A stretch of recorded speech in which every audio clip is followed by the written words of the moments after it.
नमस्कार, स्वागत आहे तुमचं सुषमा आज किचनमध्ये। आपण खास उपवासासाठी उपवासाची थाळी बनवणार आहोत। त्यामध्ये मी वरईची भाकरी किंवा मग भगरीची भाकरी पण म्हणतो ती बनवलेली आहे। ह्या सुक्या दोन चटण्या आहेत, एक खोबऱ्याची आहे, एक शेंगदाण्याची आहे। तसेच वरईचा शिरा किंवा लापसी, बटाट्याची सुक्की भाजी आहे, ही पेरूची भाजी आहे, ठेचा केलेला आहे झणझणीत, आणि पेरूची कोशिंबीर आहे। भरपूर रेसिपी आपण ह्या व्हिडिओमध्ये तयार केलेल्या आहेत। व्हिडिओ शेवटपर्यंत बघा। व्हिडिओ थोडासा मोठा आहे, कुठेही स्किप न करता व्हिडिओ पूर्ण बघा। सर्वात आधी आपण उपवासाच्या ह्या दोन चटण्या तयार करणार आहोत आणि मग नंतर एकामागे एक सर्व रेसिपी आपण तयार करू। उपवासाच्या दोन प्रकारच्या चटण्या पाहणार आहोत। ह्या चटण्या आहेत त्या आपण कोरड्या तयार करणार आहोत। त्यासाठी मी 1 वाटी खोबऱ्याचे काप करून घेतलेले आहेत आणि भाजून साल काढून घेतलेले शेंगदाणे आहेत। तिखट, मीठ, जिरं आणि साखर घेतलेली आहे। यामध्ये शेंगदाणे भाजून घेतलेले आहेत, पण खोबरं आपल्याला हे भाजून घ्यायचं आहे। भाजून घेण्यासाठी इथे मी कढई गरम करायला ठेवलेली आहे। गरम झाली, हे 1 वाटी खोबऱ्याचे काप यामध्ये टाकून घ्यायचे। भाजून यासाठी घ्यायचं की ही चटणी तुम्ही आधी बनवून ठेवली तरी जास्त दिवस टिकते। हे व्यवस्थित थोडंसं डाग पडेपर्यंत मीडियम हीटवर आपल्याला कोरडंच खोबरं भाजायचं। यामध्ये आपण तेल वगैरे काहीही टाकणार नाहीये। खोबऱ्याला एखाद दुसरा डाग पडेपर्यंत आपण हे भाजून घेतले। पाहू शकता तुम्ही, फारही काळं करायचं नाही ना, मग चटणीचा रंग पण काळा येतो। आता गॅस बंद करून घ्यायचा आणि हे एका प्लेटमध्ये थंड करून घ्यायचे काढून। हे भाजलेलं खोबरं थंड होतंय तोपर्यंत आपण शेंगदाण्याची चटणी तयार करून घेऊया। एक मिक्सरचं छोटं भांडं घ्यायचे चटणीचं जे असतं, त्यामध्ये हे 1 वाटी शेंगदाणे आपण टाकून घेतलेत। यामध्ये आता चवीपुरतं मीठ टाकून घ्यायचंय। आवश्यकतेनुसार तुम्हाला जसं तिखट आवडतं तसं तुम्ही यामध्ये कमी जास्त तिखट काढून घ्यायचंय। साधारण 1 चमचाभर मी तिखट टाकलंय। चवीपुरती साखर टाकून घ्यायची आहे। एक अर्धा चमचा जिरं टाकून घ्यायचे। जिरं ऑप्शनल आहे, जिरं जर उपवासाला चालत नसतील तर तुम्ही नाही टाकलं तरी चालतं। आणि हे मिक्सरवरती जाडसर फिरवून घ्यायचंय।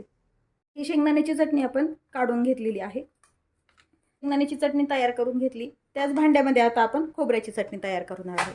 हे खोबरं छान थंड पण झालेलं आहे आपलं। मिक्सरच्या भांड्यामध्ये खोबरं टाकून घ्यायचं। हे चवीपुरतं तिखट, तुम्हाला जसं तिखट आवडतं तसं तुम्ही यामध्ये टाकून घ्यायचं। चिमूटभर साखर टाकायची आहे। चवीपुरतं मीठ टाकून घ्यायचं। अर्धा चमचा जिरं ऑप्शनल आहे, नाही टाकले तरी चालतं। मिक्सरला फिरवून घ्यायचे जाडसर। आता ही चटणी आपण मिक्सरला जाडसर काढून घेतलेली आहे। आपल्या उपवासाच्या दोन्ही पण चटण्या तयार आहेत। कोरड्या चटण्या तुम्ही एअरटाईट कंटेनरमध्ये भरून जर ठेवल्या तर छान महिना ते 1.5 महिना व्यवस्थित टिकतात। पेरूची भाजी बनवण्यासाठी इथे मी पिकलेली पेरू घेतलेले आहेत, कच्चे पेरू नाही आहेत, हे व्यवस्थित पिकलेले आहेत।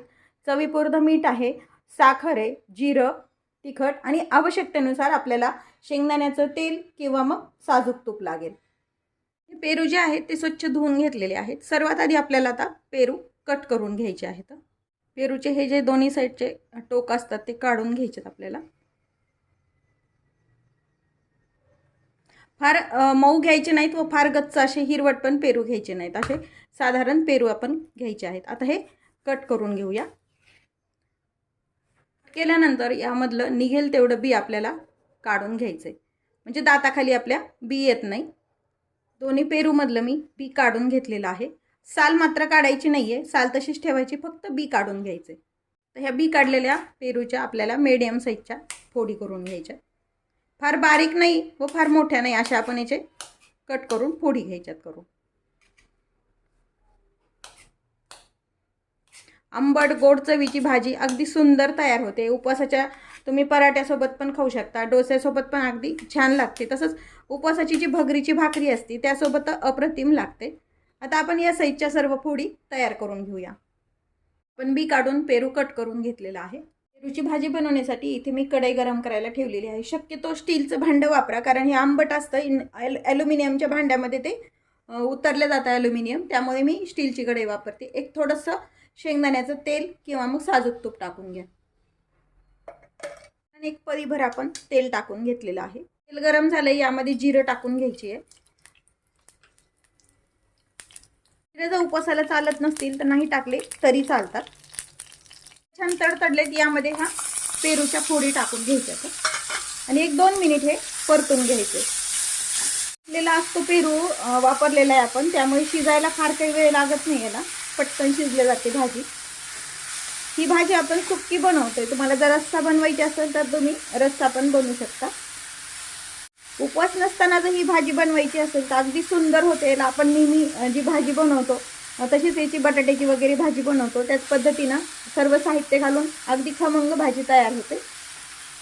मिनिट झालेत, आपण पेरूला छान परतून घेतले. चवीपुरतं तिखट टाकायचे. तुम्हाला जसं आवश्यकता आहे तिखट तसं तुम्ही टाकून घ्यायचे. चवीपुरतं मीठ टाकून घ्यायचे. अर्धा चमचा साधारण साखर. पेरू आंबट गोड चव असते पण तरी साखर टाकल्यामुळे टेस्ट अजून छान लागते. साहित्यामध्ये शेंगदाण्याचं कूट सांगायचं राहिलंय. भाजलेल्या शेंगदाण्याचं कूट किंवा मग सुकं खोबरं आपलं जे असतं किसलेलं ते पण तुम्ही वापरू शकता. आणि हे आता सर्व मिक्स करून घ्यायचं. मिक्स करून घेतलंय. 1 मिनिटभर त्यावरती झाकण टाकून वाफ येऊ द्यायची. झाकण काढून घ्यायचंय. भाजीला छान वाफ आली आहे. तयार आहे आपली पेरूची उपवासाची भाजी. तयार आहे आपली चवदार चविष्ट उपवासाची. आपण उपवासाची पेरूची कोशिंबीर बनवणार आहोत. तुम्ही नेहमी पण बनवू शकता. मी ही उपवासासाठी बनवते. त्यासाठी मी एक मीडियम, एकदम मऊ नाही व एकदम घट्ट नाही असा पेरू घेतलेला आहे एक. हा जो पेरू आहे याचे हे दोन्ही साईडचे भाग आपल्याला काढून घ्यायचे तर, आणि हा आता आपल्याला चिरून घ्यायचा आहे. चिरताना यातला आपल्याला साल वगैरे काही काढायची नाही. फक्त यामधले आपल्याला बी काढून घ्यायचंय. म्हणजे बी हे दाताखाली कचकचतं, त्यामुळे काढून घ्यायचं बाजूला. निघेल तेवढं तुम्ही काढायचंय. चमच्यानी पण काढू शकता किंवा मग सुरीनं पण. आणि याचे आपल्याला हवे तसे आपल्याला छोटे छोटे काप करून घ्यायचेत.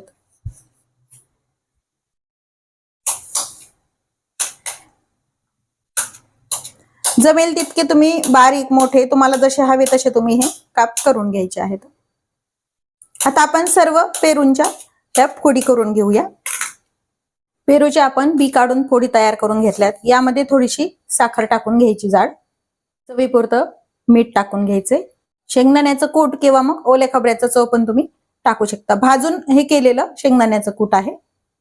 आणि अर्ध लिंबू पिळून घ्यायचं. यामध्ये दही वापरलं तरी चालते पण मी लिंबू पिळते यामध्ये. आणि तुम्हाला जर उपवासाला कोथिंबीर चालत असेल तर ती पण तुम्ही टाकू शकता.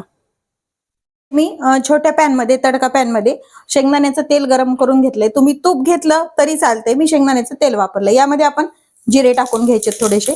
जिरे ऑप्शनल आहेत. तुम्हाला जर उपवासाला चालत नसतील तर नाही टाकली तरी चालते. बारीक चिरलेल्या 2 ते 3 हिरव्या मिरच्या. जसं तुम्हाला तिखट लागेल त्या प्रमाणात तुम्ही यामध्ये मिरच्या टाकून घ्यायच्यात. थोड्याशा मिरच्या ह्या तळून द्यायच्यात.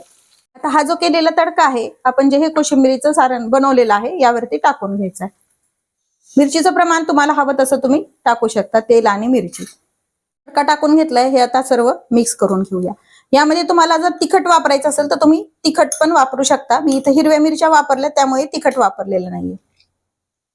तयार आहे आपली पेरूची कोशिंबीर. ही कोशिंबीर तुम्ही उपवासाच्या भाकरीसोबत म्हणजे भगरीच्या भाकरीसोबत खाऊ शकता किंवा मग तोंडी लावायला उपवासात पण अगदी सुंदर लागतो. उपवासाचा ठेचा बनवतोय त्यासाठी मी 10 ते 12 मिरच्या अशा कट करून घेतलेल्या आहेत. स्वच्छ धुवून पुसून ह्या अशा तुकडे करून घेतलेले आहेत. उपवासाचा ठेचा बनवतोय आपण. त्यासाठी मी कढई गरम करायला ठेवली. आपल्याला मिरची भाजून घ्यायची. त्यामध्ये एक छोट्या पळीभर आपण शेंगदाण्याचं तेल टाकून घेतलंय. थोडंसं गरम झालंय. यामध्ये हे मिरचीचे तुकडे आपल्याला टाकून घ्यायचे. मिरचीचे तुकडे यासाठी करून घ्यायचे की अख्खी जर मिरची घेतली तर फुटती ती तेलामध्ये, त्यामुळे तुकडे करून घ्यायचे. 2 मिनिट परतून झाल्यानंतर 1-2 चमचाभर शेंगदाणे यामध्ये टाकून घेतले. शेंगदाणे हे कच्चेच आहेत आणि हे व्यवस्थित आपल्याला छान असं भाजून घ्यायचे. मिरचीला असा एखाद दुसरा डाग पडला पाहिजे इतपत आपल्याला हे भाजून घ्यायचे. त्यावरती आपण झाकण टाकून नाही घेतलं. झाकण टाकल्यानंतर एखाद्या वेळेस पिवळसर ठेचा होतो, त्यामुळे थोडंसं उघड्या याच्यावरतीच आपण हे झाकण न टाकताच मिरची छान परतून घ्यायची. अशी एखाद दुसरा मिरचीला व्यवस्थित डाग पडला गेला पाहिजे इतपत आपल्याला ही भाजून घ्यायची. आता आपण गॅस बंद करून घेऊया आणि हे एका ताटामध्ये थंड करून घेऊया. आता हे मिरची आणि शेंगदाणे भाजलेले थंड करून घेतलेत आपण. मिक्सरच्या जारमध्ये हे आपल्याला टाकून घ्यायचे. यामध्ये आपल्याला थोडंसं मीठ टाकून घ्यायचं चवीपुरतं. साखर चिमूटभर. थोडंसं लिंबू पिळून घ्यायचं. 1 चमचाभर रस त्याचा. मिक्सरला फिरवून घ्यायचं. हे आपण मिक्सरमध्ये काढून घेतलंय. आता हा जो ठेचा केलेला आहे एका बाउलमध्ये काढून घेऊया. हे जो ठेचा बनवला आहे याला तडका देण्यासाठी इथे मी शेंगदाण्याचं तेल गरम करून घेतले, त्यामध्ये जिरे टाकून घ्यायचे. जिरे ऑप्शनल आहेत, नाही टाकले तरी चालतात. जिरे तडतडलेला तडका यावरती देऊन घ्यायचा आपल्याला आणि हे पुन्हा मिक्स करून घ्यायचे. आपला उपवासाचा मिरचीचा ठेचा बटाटा भाजी बनवते सुक्की. कच्चा बटाटा आहे, याची आपल्याला साल काढून घ्यायची आहे. बटाट्याची साल काढली, दुसऱ्या पण बटाट्याची आपण साल काढून घेणार. या बटाट्याची आपल्याला फोडी करून घ्यायच्या. त्यासाठी मी आधी गोल गोल आकारात बटाटे चिरून घेते.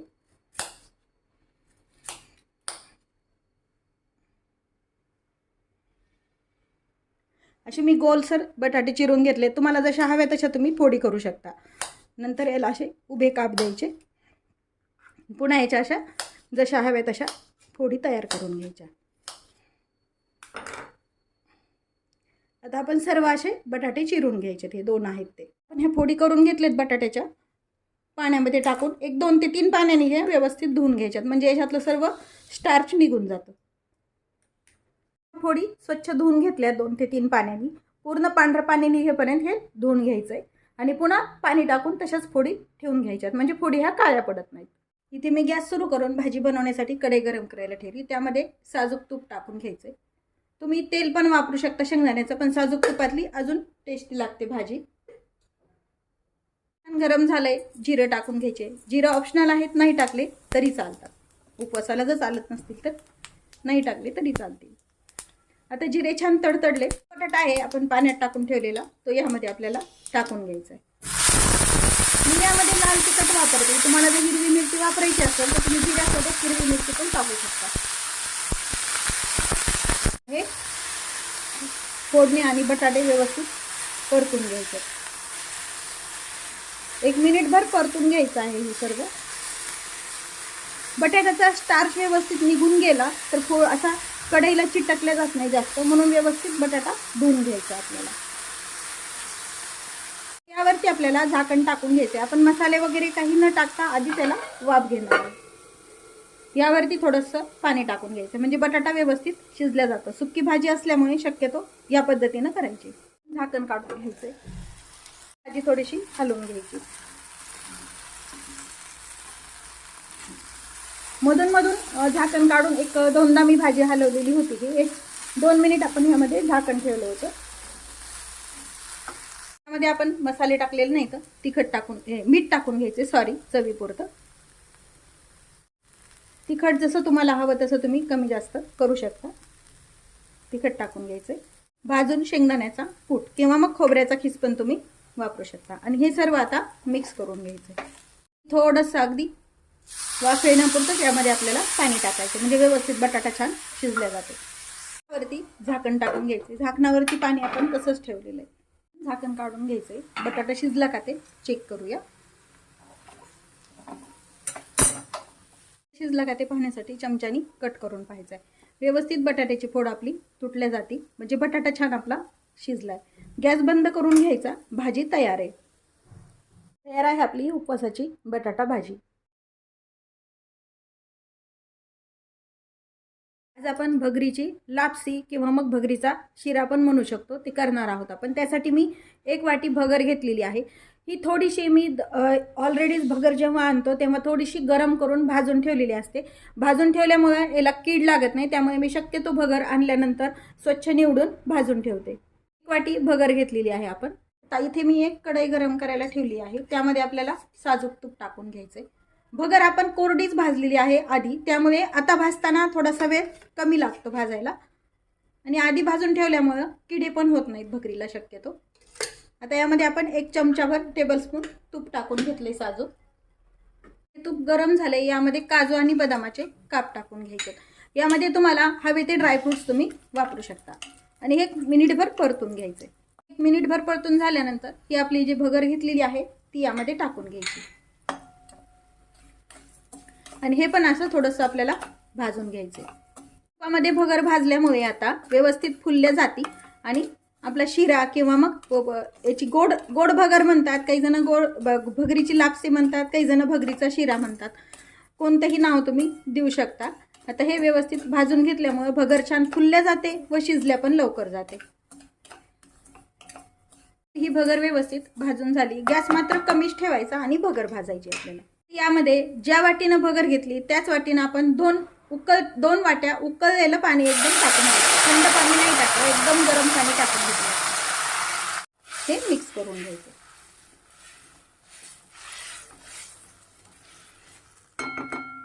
यामध्ये गूळ टाकून घ्यायचा. जेवढी भगर आहे तेवढाच आपण गूळ घेतलेला आहे. तुम्ही साखर पण वापरू शकता, पण लापसी शक्यतो गुळाची बनवले जाते म्हणून इथे मी भगरीसाठी गूळ वापरलेला आहे. आणि हे थोडंसं मिक्स करून घ्यायचं. हे भगर आणि गुळाला छान उकळी आलेली आहे. आता यावरती आपल्याला झाकण टाकून घ्यायचंय आणि व्यवस्थित भगर शिजेपर्यंत आपल्याला शिजवून घ्यायचंय. गॅस मात्र मीडियम ठेवायचा, नाही तर मग करपल्या जातं. झाकण काढून पाहायचंय. मधून मी 1-2 वेळेला हलवून घेतलं होतं याला आणि हे मिक्स करून घ्यायचं. जर एखाद्या वेळेस भगरीला पाणी कमी वाटलं तर तुम्ही एक्स्ट्राचं पण पाणी उकळलेलंच वापरायचं, टाकू शकता. जर असं एखाद्या वेळेस भगर शिजली नाही असं जर तुम्हाला वाटत असेल तर तुम्ही यामध्ये वरतून पण उकळलेलंच पाणी वापरायचं, थंड पाणी नाही टाकायचं. आता हे छान सुक्क होईपर्यंत आपल्याला हे शिजवून घ्यायचे. भगर व्यवस्थित शिजली आहे. थोडंसं आपण 1-2 मिनिट अजून पाणी आटून घ्यायचं. आता आपण यावरती झाकण नाही टाकणार आहोत, असंच आपण मोकळंच ठेवूया. यामध्ये वेलची पूड टाकून घ्यायची आहे. असा खोबऱ्याचा खिस किंवा मग खोबऱ्याचे काप टाकू शकता तुम्ही. आता हे पूर्ण सुक्क होतंय व्यवस्थित.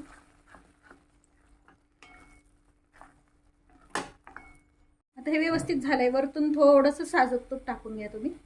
हे ऑप्शनल आहे, नाही टाकलं तरी चालतं, पण छान चमक येते लापसीला आणि चव पण छान लागते. आणि पुन्हा हे मिक्स करून घ्यायचं. व्यवस्थित आपली ही लापसी शिजून झाली आहे. मी ह्या भगरीच्या रेसिपीला भगरीची लापसी म्हणता, भगरीचा शिरा म्हणता, काय म्हणता ते कमेंट करून नक्की सांगा. आता आपण गॅस बंद करून घ्यायचा. तयार आहे आपली भगरीची लापसी किंवा मग भगरीचा शिरा. यावरती गार्निशिंगसाठी थोडंसं मी खोबरं टाकून घेतलंय आणि ड्रायफ्रुट्सचे काप टाकून घेतले. याचीच तुम्ही हे जे मूद पात्र असतं ना त्यांनी पण तुम्ही मूद करू शकता. ते पण मी तुम्हाला दाखवते कशी करायची ते. यामध्ये मावेल तेवढं आपल्याला हे भगरीचं मिश्रण घालून घ्यायचं.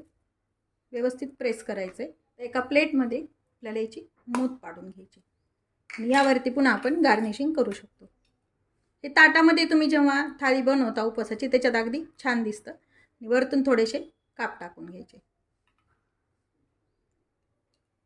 पण उपवासाची वरईची भाकरी बनवणार आहोत, त्यासाठी मी इथं वरईचं पीठ घेतलेलं आहे. वरईचं पीठ कसं बनवलं हे तुम्ही मी लिंक तुम्हाला डिस्क्रिप्शन बॉक्समध्ये दिलेली आहे, त्यामध्ये तुम्ही पाहू शकता.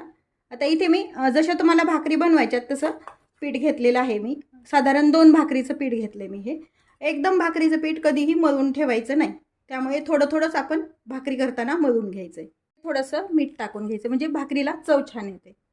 हे पीठ आपण थंड पाण्यात न भिजवता गरम पाणी करून घेतलेलं आहे. मी एकदम गरम आहे त्यामध्ये भिजवते म्हणजे भाकरी छान वळल्या जाते व व्यवस्थित येते. पाणी गरम असल्यामुळे सुरुवातीला तुम्ही याला चमच्याने मिक्स करून घ्यायचं. चमच्याने थोडंसं पीठ आपण मिक्स करून घेऊया आणि लागेल तसं पाणी टाकायचं. यामध्ये गरम पाणी वापरल्यामुळे भाकरीला चिरा जात नाही आणि भाकरी पण छान बनते. लागेल तसं आपण पाणी टाकून घ्यायचं याच्यामध्ये थोडं करत. गरम आहे तोपर्यंत हात नाही लावायचा. काही जण उकड काढून घेतात, त्यापेक्षा हे बरं पडतं म्हणजे याच्यामध्ये गाठी पण होत नाहीत आणि मळल्या पण छान जातं हे पीठ. आता हे थोडंसं पाणी टाकून व्यवस्थित आपण मिक्स करून घेऊ. त्याला पोळणार नाही इतपत हे पिठामध्ये टाकलेलं पाणी आणि पीठ व्यवस्थित गार झाल्यानंतर हे मिक्स करून घ्यायचं व्यवस्थित हाताने.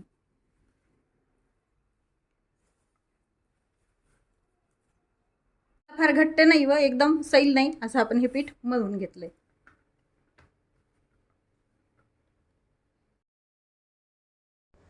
इथे एक पोळपाट घेतला आहे, त्यावरती मी थोडंसं भगरीचं पीठ टाकून घ्यायचं, ज्यावरती आपल्याला भाकरी थापून घ्यायची. आवश्यकतेनुसार भगरीच्या पिठाचा आपल्याला छोटासा उंडा घ्यायचा आहे. यावरती उंडा घेऊन आपल्याला ही भगरीची भाकरी आपल्याला व्यवस्थित थापून घ्यायची आहे. नाही व फार पातळ नाही अशी आपण इथं भाकरी थापून घेतलेली आहे, तयार करून घेतली. आता ही भाकरी आपल्याला भाजायची आहे. भाकरी भाजण्यासाठी मी आधीच तवा गरम करायला ठेवलेला आहे. ही जी पोळपाटावरची भाकरी आहे ती आपण हातावरती घ्यायची. पिठाचा भाग वरच्या साईडनं टाकायचा आणि अलगद भाकरी आपल्याला तव्यावरती ठेवून घ्यायची. तवा मात्र व्यवस्थित गरम हवा. वरती आपण जसं ज्वारीच्या भाकरीला पाणी लावतात तसं लावून घ्यायचं आहे पिठाच्या भागाला. आपण पाणी लावलेलं व्यवस्थित सुकल्यानंतर ही भाकरी आपल्याला उलटून घ्यायची आणि हा जो पाणी लावलेला भाग आहे तो या साईडनं आपल्याला टाकून घ्यायचा. व्यवस्थित मीडियम हीटवरती ती साईड पण आपल्याला भाजून घ्यायची. ही भाकरी या साईडनं भाजलेली आहे. तवा खाली काढून घ्यायचा आणि गॅसवरती भाकरी ही आपल्याला भाजून घ्यायची. मीडियम गॅसवरती भाकरी भाजायची. खुसखुशीत भाकरी तयार होते ही मस्त.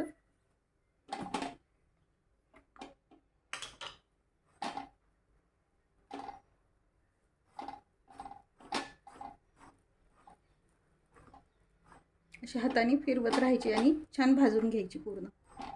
गॅस मात्र कमी केला आता.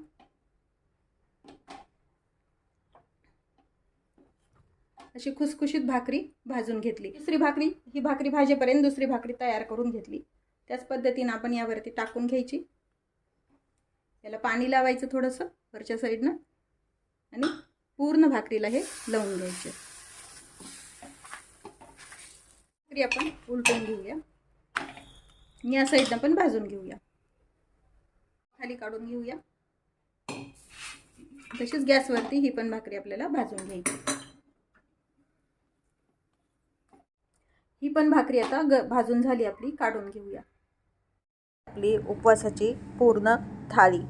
ही थाळी तुम्ही कोणत्याही उपवासाला अगदी झटपट आणि कमी वेळेत तयार करू शकता. यासोबत ज्या आपण सुक्या चटण्या बनवलेल्या आहेत त्या तुम्ही आधीच बनवून जास्त दिवस पण स्टोअर करू शकता. रेसिपीला लाईक करा, चॅनलला सबस्क्राईब करा, तसेच बेल नोटिफिकेशन पण ऑलवर प्रेस करा म्हणजे मला प्रत्येक नवीन रेसिपीचं नोटिफिकेशन सर्वात आधी. अशाच नवीन रेसिपीसोबत पुन्हा भेटूया. तोपर्यंत बाय बाय. व्हिडिओ पाहिल्याबद्दल खूप धन्यवाद.